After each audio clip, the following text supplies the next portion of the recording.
Lifeboat Live. We have 4 simple rules. Number 1, we don't discuss politics, ever. Number 2, this is not a religious channel, and while you might hear people say, God bless you, or I'm going to pray for you, or I wouldn't have gotten through this without my faith, that's fine. What's not fine is to say, my God is better than your God, or here's why you're not getting into heaven. It's not going to fly.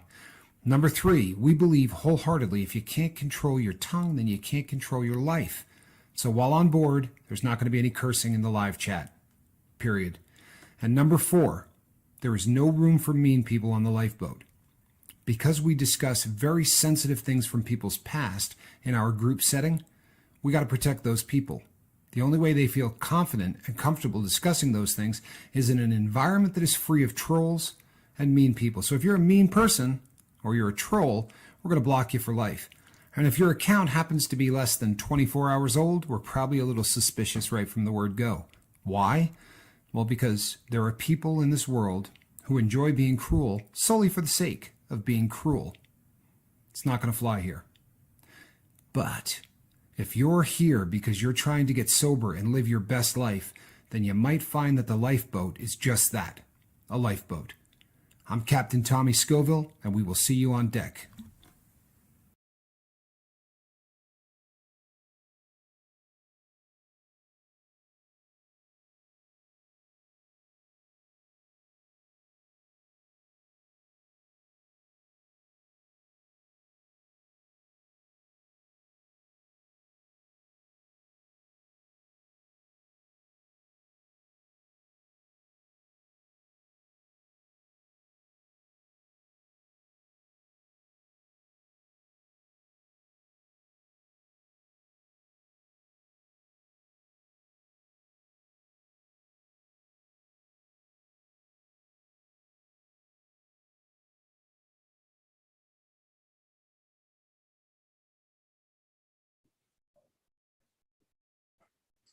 Good evening, everybody.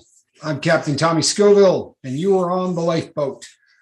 Welcome, one and all. Good to see you. Michael Carbone, nice to see you. Pamela Swan, Trish Killian, Leisure Beast, Joanna W. Good to see all of you. Lord Kissfreak, back in the saddle again. And I think I saw Space Jeezel there, Miss V. Glad you're all here this evening. So let me tell you a little bit about my day and how my the subject matter for today came into play. I don't know if you all have ever read the book The Secret, but there's a theory in the world that and it's gained a lot of traction, but it's one of those things that's the law of attraction, right? What you put out is what you get back, and I don't know how much I buy into any of it. I really don't. There are times that I feel like at some level, there's probably some truth to that. But I think that positivity is something that when you put out into the world, different things kind of happen.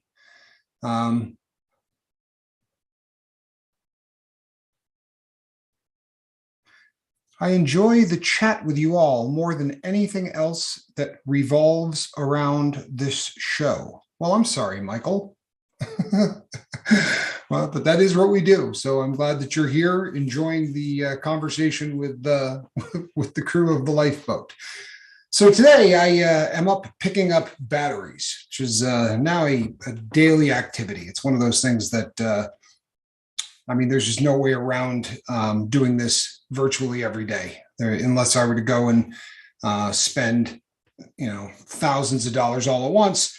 It's one of those things that every single day I got to go and pick up batteries and bring them back and install them and things like that. It's very much a part of the business that I do now. And so I go into this place, and when I walk in the door, the guy said to me, "It's going to be a minute. There's a guy in front of you." I said, "Yeah, no problem." And I spent about 15 minutes watching this guy absolutely lose his mind. Virtually every single thing that came out of this guy's mouth was negative. And he started off by talking about a battery that he had been trying to buy at the Honda dealership. It's one of those little batteries that goes onto your key, so that when you want to use the key fob to open up your car or do any of those things. And all of a sudden, he had said that they wanted like $180 or something for this thing at the Honda dealership. So this guy tells him, "Oh, it's going to be about $90 less than that here." You would think that's probably something that would make a guy happy. But it didn't. Instead, he started talking about what a small part this was and how he couldn't believe it was even going to be that much money. And I sat there and just watched this go on. And after the gentleman left the building, I sort of chuckled a little and I said, "Wow, didn't seem like a very happy guy." And he said, "No, and he's been in here before." He said, "He's just one of those kind of people." My bill would have been $50, right, for the batteries that I bought. Instead, they give me a dealer discount. I paid $17. I said, if that guy was nicer, would it have been any less? He said, "Absolutely." He said, "Absolutely." But when you walk in the door and I tell you that, hey, you're going to be waiting, and, your first response is, "Hey, no problem." You know what I mean? Like, you take your time. People, everything that we do in this life comes back to the same adage that we talk about time and time again. And that adage is obviously that 95% of everything that's going to happen to you is going to be how you react. 5% is going to be what happens. And when you get sober, most of the people here on the lifeboat have spent a pretty decent amount of time addicted to something or another. And when you first give up your substance of choice, there's a hole left in your life. There's no getting around it. Our chemical took up such a large part of who we were that there's virtually no way around that feeling that all of a sudden a very large part of what you did on a day-to-day basis has disappeared. And for a lot of people, they end up hopping to a new substance. This is something that you see time and time again. And for others, they substitute something other than a drug for that same kind of habit. We've seen people who, started to delve off into gambling, or they started to go and spend a lot of time looking at pornography. A lot of people will quit drinking and drugging and put on 70 to 100 pounds, because what they're doing is they're substituting that reaction in the brain where your brain was going, "Okay, here we go. We're back in business." And it releases that, those chemicals that make you feel like everything in life is good. So a lot of people seek out something else, whether you do it subconsciously or whether you actually think about it. People try to find something that is going to fill that void. I'm here to tell you that you can choose things to fill that void that are going to make your life better. I promise you. as opposed to going out and finding another bad habit, right? Something that, and you hear it all the time. Well, you know what? I gave up this and I'm doing that, but this isn't nearly as bad as what I was doing. There's no reason that you can't fill your life with positive thoughts, energy, love, things of that nature. I'm telling you, people, that my drug of choice these days is being positive. It really is. And it is having an unbelievable effect on my life. And it is having a really serious effect on the people around me. Every single day, something happens where, based on nothing other than how I'm treating people, something fantastic happens. I think I've told the story on here before. If I haven't, the gentleman that called me down, there's a local watch guy, and called me to tell me that he had a watch he'd like me to take a look at. I went down. This was a watch that's worth about $8,000. The guy wanted $800 for it. When he first showed it to me, I said, it's probably a little out of my price range. I said, I love it, but I'm not in the market for anything like that. He said, would you give me $800? I said, yeah, I could, but there's a real good chance you're going to come to my house with a gun when you find out what the thing is really worth. And it's just not, a road I want to go down, especially since this is a business I'm going to be working in. Since that day, the relationship that I've built with this individual is nothing shy of remarkable. That day he handed me 2 watches, said, keep them. He was going through a box of stuff that he was buying. One of them was a 100-year-old Omega watch, very, very expensive, very beautiful timepiece. And I said, I can't take that. He goes, well, you could have taken that other one for $800. People, when you start putting positive energy, you start putting positive vibes out into the world, whether you want to buy into the cause and effect that people write about in books like The Secret, where, what you put out into the atmosphere, that law of attraction. If you want to believe that, that's great. If you don't, that's great. But I promise you this, if you change your attitude, if you start living life with an attitude that's positive, ridiculous things will start to happen. Truthfully, there's nothing, the biggest impediment to being happy is choosing to be negative. And people do it constantly. If you can't, and people go, well, you know what? I'm not a happy person. Don't be. Be a positive person and watch how that will affect how you feel. Pretty soon, you're going to find that you spend a lot more time happy than you do depressed, angry, upset, whatever. We've talked about this on multiple shows before, but it's been a long time since we have. Just how you carry yourself, your physiology, absolutely affects your psychology. There's no 2 ways about it. And if you start looking at these things and actually planning your life around trying to be a more positive, a happier, a more joyous individual, your life is going to change. I'm not sitting here doing the Tony Robbins thing. This is a fact, people. I promise you. Don't roll your shoulders in. Right? Don't stare at the ground. I don't like the term fake it till you make it. We've all talked about this in the past, right? We faked our entire lives, most of us as addicts. But live as if you're happy, right? Live as if things are going to be getting better and watch what happens. Roll your shoulders back a little bit, stand up a little bit taller. There are things within the body that happens when you do that. You're going to get bigger lungfuls of oxygen. Truthfully, roll your shoulders forward and try to take a deep breath. If you look like the world has been kicking the crap out of you for 25 years, that's exactly how your brain is going to treat you. I promise you. And I'm dealing with a lot of people currently.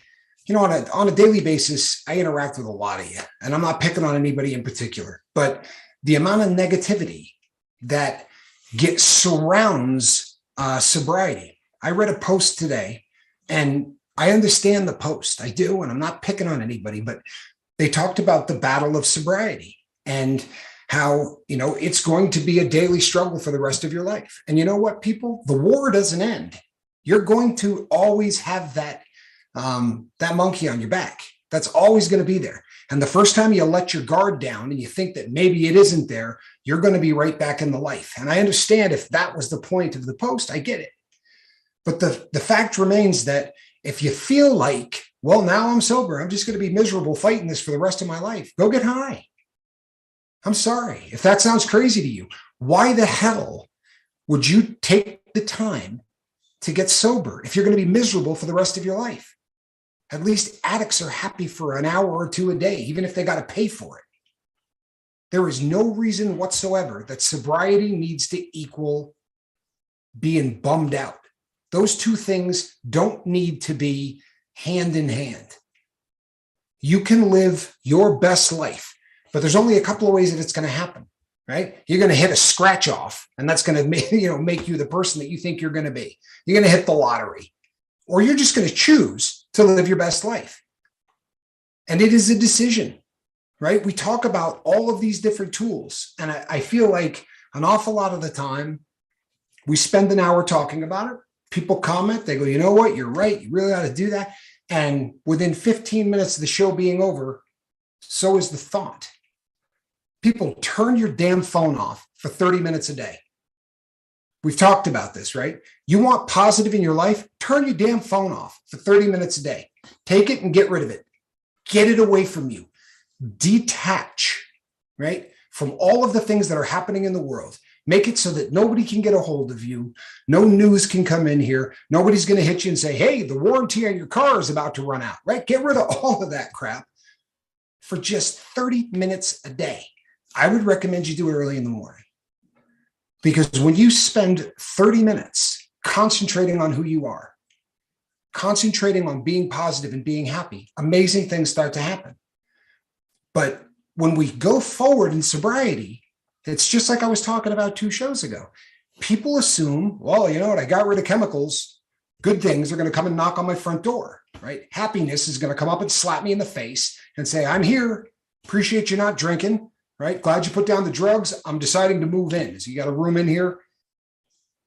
All of these things you have to make happen.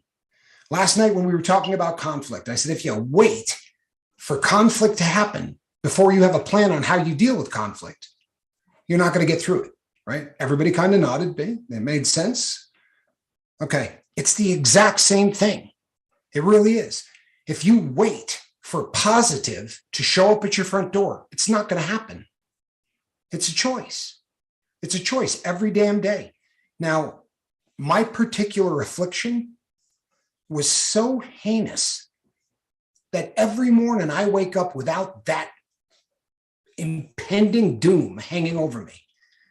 People, I don't know how it was for you. I really don't. I know how it was for Mark, because we share the same affliction. But you woke up in the morning, you rolled over, took that first breath, and the stopwatch started, right? I'm going to be sick in the next 5 hours. I'm going to get really sick. I'm going to get miserable. Everything in life is going to go bad. So I am now the gerbil on the wheel, and I got to go and figure out how I'm going to get the chemical that's going to allow me to not be sick. Waking up every day and not having that in my life makes being positive really easy. Unless, of course, you forget about it. One of the things that we talk about is you don't want to spend a lot of time in the rearview mirror, right? We want to look at that big piece of glass in the front. Obviously, you spend as much time looking forward as you possibly can, because looking back tends to bring you into the wrong direction. We can all agree with that, right? Glance at that damn rearview mirror often enough to remember what life was like when you were in it. Because if you forget just how rotten life was when you were a slave, you're going to end up one again. If you forget just how bad life sucked as an addict, being positive becomes a more difficult thing. But if you get up every morning now and you go, and you take that first lungful and you think, I don't need a fix. I don't need to run out there. I'm not on the wheel. I own my destiny. I get up today. I do what I want to do. And I don't mean, look, people, whether you're going to work for someone you don't want to work for, you're not going enslaved. You're not on that treadmill, right, to just get that next batch of chemical into your body. You're not buying contentment a gram at a time. If that's something that you've lost sight of, then you're selling yourself short. Just like everything else that we do, being positive, being happy, being joyous is something that you have to take an action to make happen. Just because you got rid of chemicals in your life doesn't mean that you're going to be the happiest person that ever walked the planet. That's not the deal. You're going to be a sober person. Now you have to engineer a life that's going to make you happy. And every show we do about this much, right? Where we talk about the things that can make you happy, right? Decide what brings you joy and start structuring your life in such a way. None of that works if you're negative. All of the things that we talk about here, if you're one of those dudes whose eyes are on the ground and you're kicking the ground and you're that guy at the battery place today, right? If that's how you're living your life, people, you're not going to be happy. Happy doesn't stormtroop the house. You got to go make a deal with them, right? You got to cut a deal with happy. And the way you do that is by being a positive person. And you're going to find that the people around you will treat you differently. When you're a happy individual, when you're a positive individual, it's just the exact opposite of what we were talking about last night. When you're talking to somebody and you raise your voice and you start acting like an ass, what do? They raise their voice. They do the exact same thing, right? Until you start doing this and it just, right? Well, the exact opposite can happen. Did you ever meet one of those people who's just a ray of sunshine? Charlie Murphy comes to mind. Have you ever seen Charlie come on the boat angry? Honestly, have you ever seen Charlie come on here having a bad day? That's choosing to be a positive individual. And when you do that, good things happen. Sobriety is not supposed to be misery. They're two really different things. And if you're living your life like, damn, I wish I was still getting high, well, that's a pretty crappy life. It really is. That's not what we're talking about here. You know, we kind of get the idea and we get the reputation of being a sobriety channel, right? But Mark and I have said it 100 times. This is a living your best life channel. Honestly, everything that we talk about here applies to people whether or not they've ever gotten high. It's all the same. It's just that our battle requires a little bit more forethought. For people that have never been enslaved by a chemical, these things tend to come more naturally, right? They've learned to deal with all of the things that life throw at them without purchasing happiness a gram or an ounce at a time, without drinking their way through their problems. So for them, this is kind of a second nature thing. For us, this has to be designed. This has to be one of those things that you work at. You know, you ever heard people talk about working your sobriety? This is what they're talking about, right? I mean, there are people that talk about working the steps. You know what? If that works, great. I mean it, great. The 12-step programs have gotten more people sober than Mark and I are ever going to dream of in all of the time that we might be doing this boat. But if it's not what works for you, or you're taking a little bit from column A and a little bit from column B, like I'm working that program, but I'm kind of building my own, or whatever the case may be, all of it is going to hinge on one thing: whether or not you are a positive or a negative person. Plain and simple. You want an example that I think is a pretty darn good one? Honestly, Brandon remained positive through 2 relapses. And at the time, I believe the term he used was failure, right? He came on here and said, I failed, I let you guys down. And before the show was over, he was back into the mindset that he was the day before. There's a reason that cat's 65 days sober today. For real. In the last few days, I've had some other people that have stumbled, and I got an email, people, I would love to read. It was heart-wrenching. You could hear the pain that this person is living in because of addiction. But because they went and got loaded or got wasted or got high or whatever, however you want to call it. Their entire attitude changed from that I'm ready to take on the world to F the world. And once that attitude is gone, so's hope. Believe that. Believe that. If you want this struggle to just be life as opposed to a daily struggle, you got a plan for it. And there are simple steps that you can do, right? Simple steps. We talked about conflict last night. Avoid it like cancer. Avoid conflict, especially new in sobriety, because conflict is a negative machine. I think we can all agree on that, right? Conflict is negativity between two people getting hashed out. That's what it is. And so often, it's something that doesn't need to happen. You know, if you start feeling a specific way, you start feeling like you really need to get something off of your chest. If you walk into that conflict with a positive attitude and a smile on your face, you can get the exact same thing done. Hey, boss, the other day you said something to me that kind of, I don't know, made me feel hurt, anger. You could do that with a smile on your face. You can. You can go in and tell them how, or you can walk in and go, hey, right? People, every single thing that you're going to do from now until they close the pine box, you can do with a positive attitude. I promise you can. If you think I'm crazy, talk to Charlie Murphy. For real, right? I've never seen that man negative. Think it's an accident? It's not. For those of you who are new on the boat, we read Charlie's story on here, and maybe I should do it again. But Charlie didn't forget where he came from.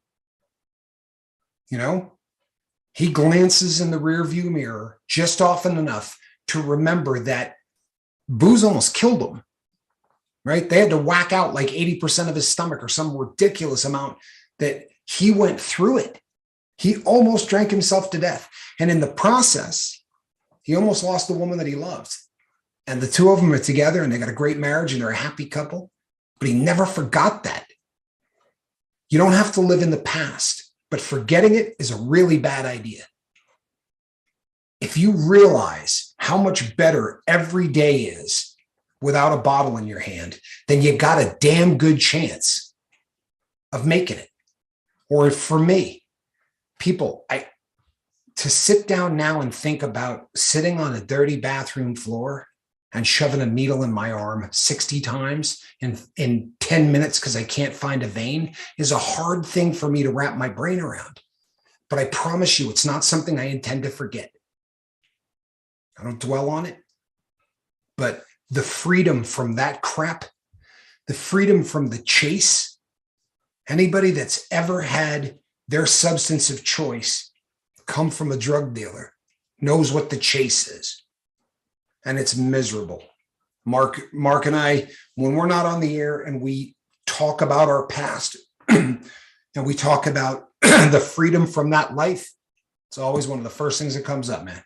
That damn chase. You know, for Mark, it was pills. For me, it was heroin. But you take those pills, before they hit your tonsils, you're worried about where the next ones are going to come from.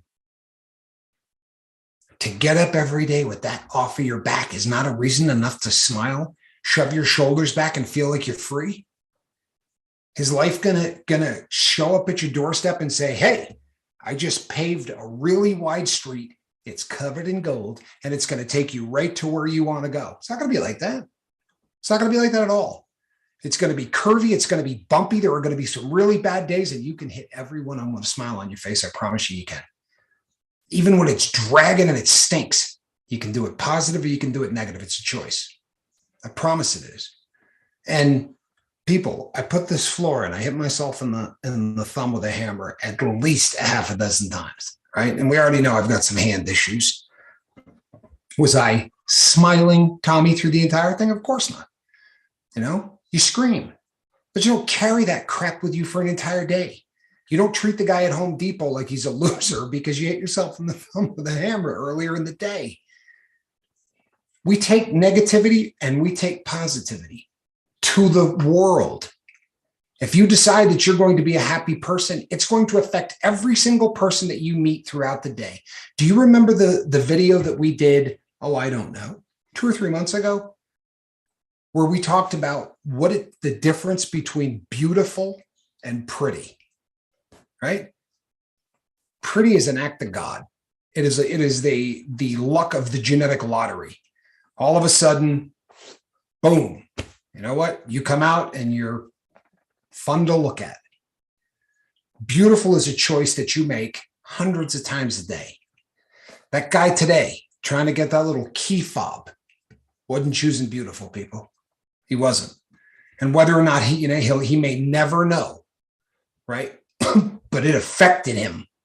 For all of his urinating and moaning, if he had just gone in there with a smile on his face, that guy would have knocked 10, 15 bucks off. It's that kind of a store.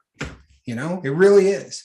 And the guy behind the counter chuckled as he said to me, here's the difference between your bill and what you're paying. Well, I promise you, people, I didn't go in there and say, hey, take your time. You got a customer in front of you. I mean, who cares? I didn't do that in hopes of, boy, I hope he gives me a discount. I did it because if I start any kind of negativity in my day, guess where it ends up? Relapse. For real. Now, let me refresh everybody's memory. You're either progressing or you're in relapse. Relapse doesn't mean you're getting high. Relapse means that you're going the wrong direction.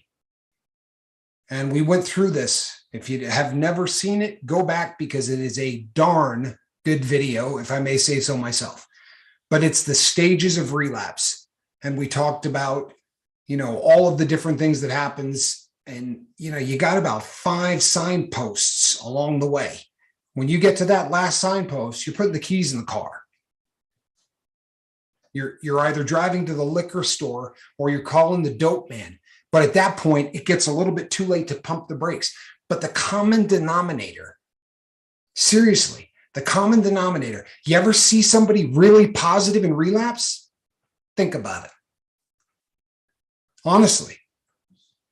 If you do this long enough, if you hang out around people who do drugs and drink and who are in the addiction process, people who are living in that life, if you do it long enough, within about 6 minutes, can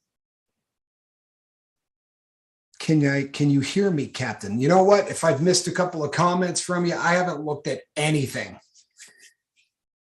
Okay, so what it boils down to, people, is that every single shift in attitude that we have, when we talk to people, I can tell you within about 6 minutes whether or not they're moving in the right direction or they're not. And you're not looking for secret clues. You're not checking pupils, right? And no, it's obvious. There are people who are on fire for life. They're happy about everything. How you doing? Can't complain, right? How you doing? Oh man. Everybody has times that they struggle. But you see about 3 days of that in a row, that's a really bad sign. It's a really bad sign. When you start thinking about all of the things that are making you uncomfortable. Wow. My brother says he's 35 days away from 3 years without drinking. I remember that day. People, I remember that day. This is a true story. I was calling my brother from prison to tell him that he needed to quit drinking. Honest to God. Because I had talked to other people that, said, I kind of think Johnny's out of control. And they weren't mean about it or anything else, but, it was obvious to the people that cared about him what was going on. So I called him and he picked up the phone. And if you've ever had somebody call you from prison, you don't just pick up the phone and say hello. There's a long recorded process where they say, you have a collect call from the federal prison system. And they say it like 30 times, like they're not going to allow you to not, my dad used to joke, he'd go, oh, are you calling from a federal prison? Because they literally say it like 6 times, 7 times before you even pick the phone up. But when it picked up, I said, Johnny, how you doing? And he said, man, I'm done drinking. kind of, I had this entire spiel, already ready to roll. I was gonna lead by telling him how much I loved him, and that anything that I was about to say right then, I didn't want him to take the wrong way or get angry or anything else. That all of this was coming out of love, and there was no chance for that, because the very second that I said hello, he said, "You know what, man? I got a drinking problem, and I'm going to quit today." And you know what? I think, and I've talked about this on the show before. If you're new to the lifeboat, you might have missed this. But when I interviewed Johnny on here, and I've done it a couple of different times, he said, "You know what? He's never relapsed. And the first time that he quit drinking, he's had a good run this entire time." And I think one of the reasons is he has a YouTube channel, and it's probably the most positive content you'll ever see. He starts off every video with, "Today's going to be a great day." You know why? Because I'm going to make it a great day. And when you're out there day after day after day, and what you do is a positive message, relapsing is not going to be something that is probably in your future. If this doesn't make sense to you people, honestly, find me somebody in a really positive state of mind who looks happy and he's in relapse. Or she is. It just doesn't happen.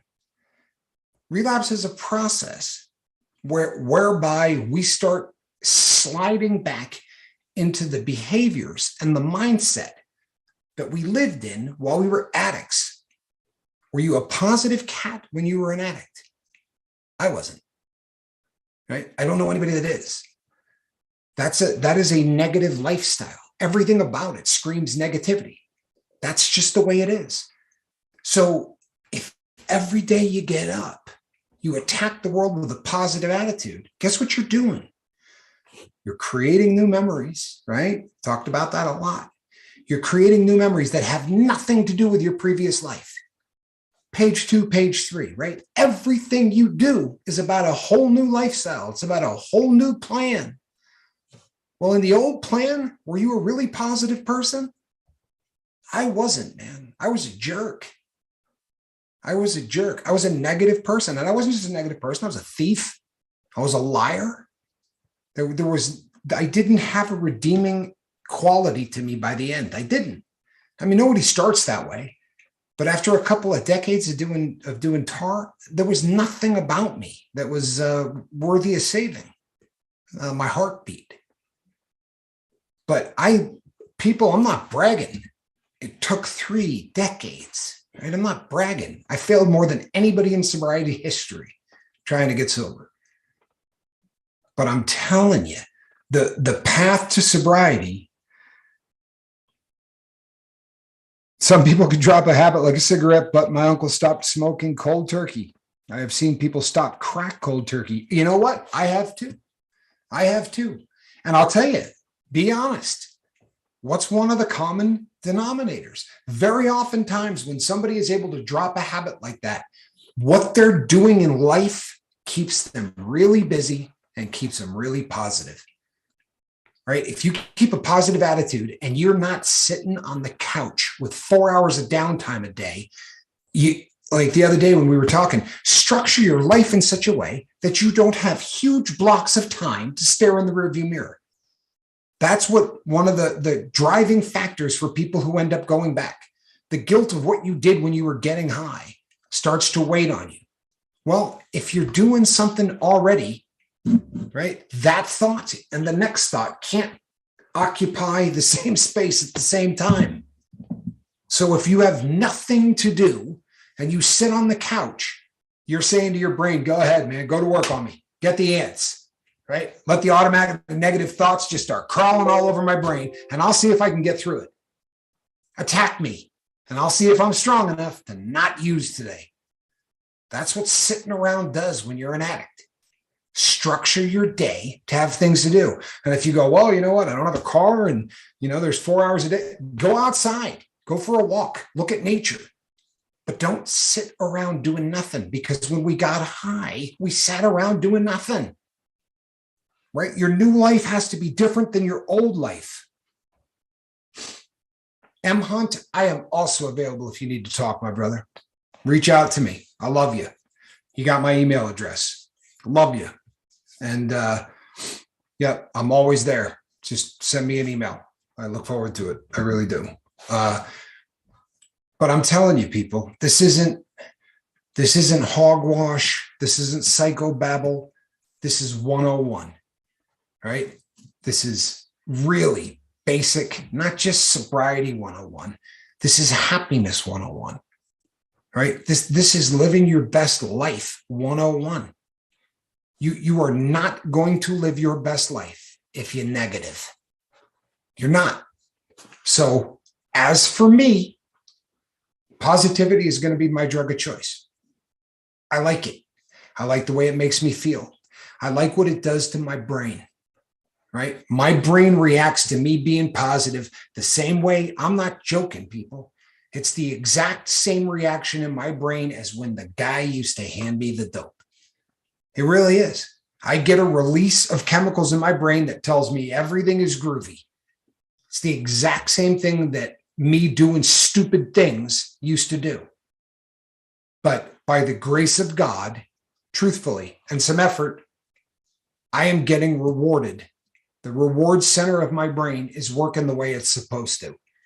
And me being a positive, happy person and looking out for others and caring about other people and praying for other people and doing all of the things that we sit and talk about every day on this show has got the reward center of my brain clicking, doing what it's supposed to do. And I know it's doing the same thing for Mark because we talk about this. And if it sounds like I'm preaching to you people, I am. Plain and simple.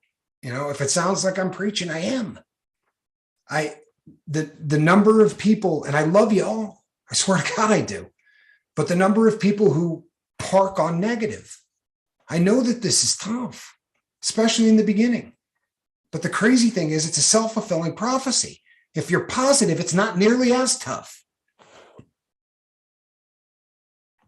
I went in and did some deep diving research in Kratom and found that any type of overdose, the person always had another drug on board, like heroin or fentanyl. You know what, Tommy? That's not the truth. And I'll send you the report on the guy that OD'd. And I'm not trying to argue, but there was a guy that tested for nothing else in his body other than, but it's all you. If Kratom works for you, bud, I'm not here to badmouth drugs. I'm not. I'm here to badmouth addiction. So, but there is absolutely somebody that expired on nothing but, because I did that deep dive too. And it's one of the reasons that I don't come on here and talk about that drug. I don't have a lot of people who are really complaining about addictions with it or anything else. I think that I've talked to a lot of people in counseling who think that it's a slippery slope back to opiates for a lot of people. But I never did it. And there aren't too many drugs out there that I can say that about. So when I talk about Kratom, I have absolutely no point of reference other than doing deep dives. I talked to 3 different counselors in this area here, in the area I live.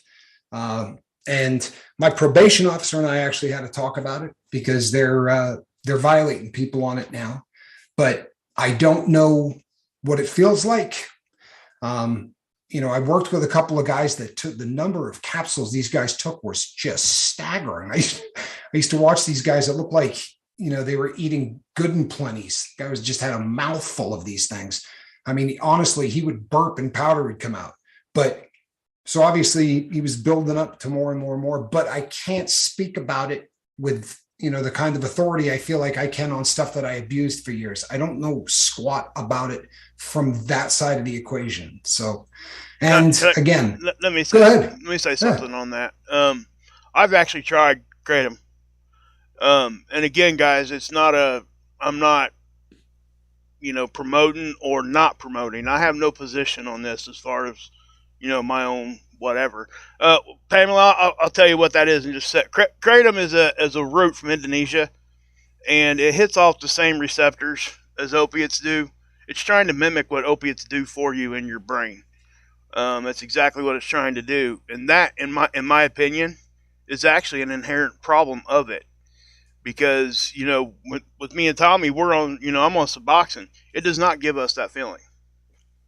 Okay, when you take like Kratom or something like that, Yeah, it can work. I'm not saying it can't. I think anything can work. Period. And it's just my opinion. Obviously, I'm not a doctor. Neither one of us are. But I actually tried it, um, and I didn't really. I guess when I say I tried it, it was like 3 or 4 times, and that was it. I didn't give it like a big, 2 or 3 week chance to do anything or whatever. But I would say this: it is not regulated whatsoever. Okay, so there's so many different strands of this stuff. You really, if you're going to do anything and you're entertaining that at all, please dive your own research. Don't listen to 2 words I'm saying or Tommy. It doesn't matter. I'm talking Captain Tommy, I'm not, yeah, I just want to make sure people know I'm not like with that. Beating on Tommy. Yeah, no, it's not about that, because, if he says it works for him, it works for him, right? I mean, I'm not anything like that at all. It's just if you guys do decide to do something like that, please do the research on it. It is not regulated. As a matter of fact, it's actually illegal in some states. A lot of states. They're starting to do that now. And again, guys, I'm not pushing or anything. The only reason why I'm even speaking right now, only reason why I'm speaking right now is because I've tried it, right? And again, it can be, there's so many different strains, and it is from a place, they do ship it in. Nothing's native here. I'm not sure if they're trying to grow it here or whatever, but again, do your own research. It really needs to be that way when you make a decision like that. You've never heard me and Tommy come on here and tell you guys you need to go get on Suboxone. We don't say that. We say you need to go check that out. You need to go listen to what they have to say. Go to your doctor. Talk to them. That's what we say. But we will tell you our life experience on how it affected us, which is exactly what Tommy's doing in the chat, which is why it's not a deal, guys. I just want to, because I have tried it, just to, kind of give you the other side of what I felt. And I ain't saying I had any bad effects from it either. It just didn't do what, I thought that it was going to do. To be honest with you, I was kind of let down by it. And I'm just being completely honest with that. And, so, I mean, whenever you're trying something like that, guys, I don't care what it is, please really go further. Go to where you think you need to go, and then go one step further. Because you really need anything that you're going to be putting in your body, especially those of us that have been down the addiction route. We don't really want to feel something that's going to mimic that intense euphoria, because there is a chance that if whatever happens, you're not able to continue to get that. Well, we'll just use Kratom because we're talking about it. So you couldn't get it, and now you're here, and then you know how to feel like that again. How is that? Well, you're going to go right back to your drug, and that's kind of what I'm saying. So just kind of keep that all in mind when you're doing any of this stuff. But I do highly recommend to try to really research something and find out how much it's regulated. If it's not regulated at all, please be cautious, and please ask your doctor. Please. I'm not an expert, just speaking from my own opinion. So, anyway. Yeah. No, I think that's, you know what, and I think that's solid advice across the board. But I've gotten into a few debates with people about the substance, and what I've always said from Jump Street is, I'm not an anti-drug channel. That's not what we do here, right? It really isn't. What we do is we talk about addiction, and there are people that I have met that have said that this was something that worked really beautifully for them to help them get off of dope. And if that's the case, fantastic. But I was this close to getting an interview from a guy here in town that is a very, very legit businessman. The guy makes a fortune. And here in the Reno area, they sell this stuff in concentrated shots that are $20. And there is a big bill going on right now to try to remove it from the market so that they can no longer sell it in that form. But people basically go in, drop a lot of money on this thing, and they take it as a shot. And I mean, not bang, bang shot, but, throw it back and drink it. And This guy said the amount of money that he was spending on these, he said he was doing 9-10 a day. And he really ended up, I mean, he had a pretty severe horror story on this stuff, actually. And I was very much looking forward to getting him to do an interview, and he was gung-ho on it. And then when it came time to actually pull the trigger and get him on here, he pumped the brakes. I think probably because of his stature in the town. And I said to him, you know what, we could do it where you don't see your face. And then, but it's well, and here's the thing, guys. We're not going to come on here and just give you one side of something, right? We're going to let you see, but it's not what we're doing here. We're not like Tommy said. We're not an anti anything. We really try to make sure that everybody understands both sides of it. And then we will share with you our life experience and what we've actually looked at, and that's kind of what we do. And that's, if you guys go to any kind of group at all, period, this is exactly what you're going to see and what you're going to get from people. Anybody, even if it's a community run group or don't really have like a head to the group, just somebody that brings a topic and then everybody talks, what's that sound like? Sounds just like the lifeboat.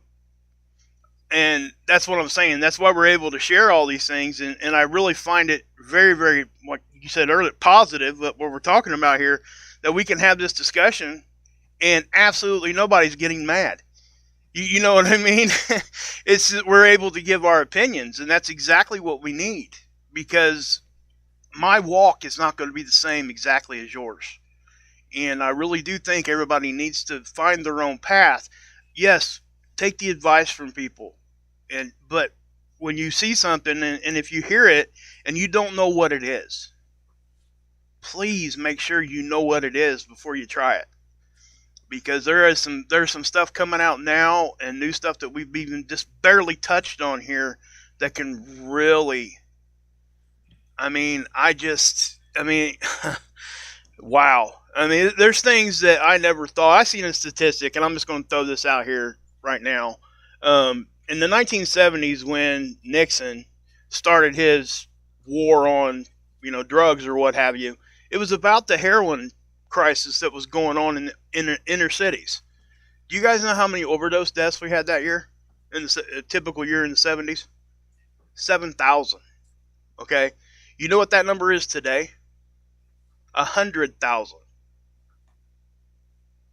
If that doesn't put things into perspective of where and what direction things have went, and that we need to take a different look at things, which is exactly what me and Tommy are doing here. We're allowing people to come to the conclusions themselves. We want people to really do that, because you're not going to fully buy into any kind of recovery unless you figure it out for yourself. People can pull you that one way or the other, but unless it dings in your brain, guys, it's just not going to stick. And a good way to do that is to research it and look at it with your own eyes. and the final word I'll say on any of that, and it could be this substance or it could be any other legal, I call them legal buzzes, because these things are intended to have some kind of an effect that people use for a narcotic feeling. Even if they say, well, this is really only for pain relief, the guys taking 40 capsules of it aren't taking it for pain relief, right? They're taking it because they're trying to catch a buzz. And for me, and this is just me, I'm reading comments from people that say, well, I took it, it didn't do much. If I take it, I'll take a duffel bag full of it. And if it does a damn thing, I'll be taking a duffel bag a day within 2 weeks, because that's just who I am. And I've reached a point in my life where there's just nothing, it gets right back to the positive thing. It really does, kind of coming full circle. But man, my drug of choice is positive. Like at this point, the only thing I'm getting high on is life, really. And for those who go, well, you're taking Suboxone. You know what, brother? I promise you, the only thing I'm getting high on is life. Being positive is really all I got, and I'm loving it. Let me say something about that. Absolutely loving it. I'm going to say something about that because, I was happy today before I took my dose of Suboxone. Does that ring any bells for anybody? Does that put anything in perspective? I was already happy, right? So that was when I took my dose. That ain't what made me happy at all. Period. And that's me, guys. Okay, that's the way I'm dealing with. That's how my body is, and that's how I am, and that's the point where I'm at. I'm not saying that sometimes I don't get those cravings, because we all do. You know, it's like Tommy said earlier, we're always going to have it. But my point is that if you find that right level with what you're doing, you're going to come to level. That word right there. You're going to get to level. You're not going to go high, because we all know, like Tommy said, if we feel that high, we're getting duffel bags of this stuff again. I mean, it's that is seriously, that is one of the biggest things and the drawbacks of anything that actually tries to exactly mimic what your feeling was when you took a drug. Because if you feel that again, if you find yourself in a financial bad place, you're going to go straight back out and get what you have to get to continue to feel that way. I don't know, maybe a handful of people that's strong enough to resist that once they feel that again. You know, and I ain't saying that you ain't, again, guys, we don't quit quitting here, right? We've said that since the beginning. You know, people are going to do, you know, they're going to fall off once in a while. I mean, it's just part of it, right? And we try to make sure that everybody understands that it's not a game ender. But we also want to put, like the casino does, puts the odds in our favor, right? The casino is there's always going to be an advantage to the house. So you got to make sure that you're doing the same thing for yourself. And, you know, so anyway, I guess we kind of beat that subject. But well, and I saw a comment from Pam, said she was going to send an email to you and me in case she can't leave comments. Is that because there were multiple Pams? Is that what that was about? Okay. Because we would never not let you leave a comment, Pam. You're one of our favorite people. Yeah, I'm reading your comments, so I don't think we're having too many. I think we're in good shape. But send me an email.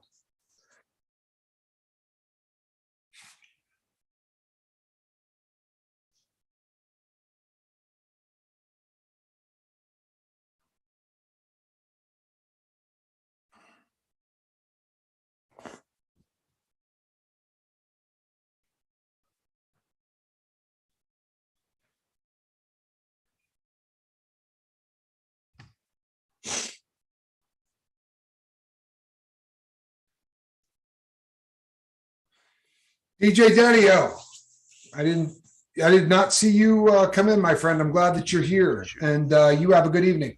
We are at the top of the witching hour, people. I want to thank everybody for coming here tonight and for letting us do our the voodoo that we do. And we will be back tomorrow night, same bat time, same bat channel. Between now and then, reach out and try to save somebody. There are a whole lot of people that need it. You know, there really are. And try to be positive, people. I promise you, it pays off in the long run. I am Captain Tommy Scovel, and on the other side of the glass, Mark Wages.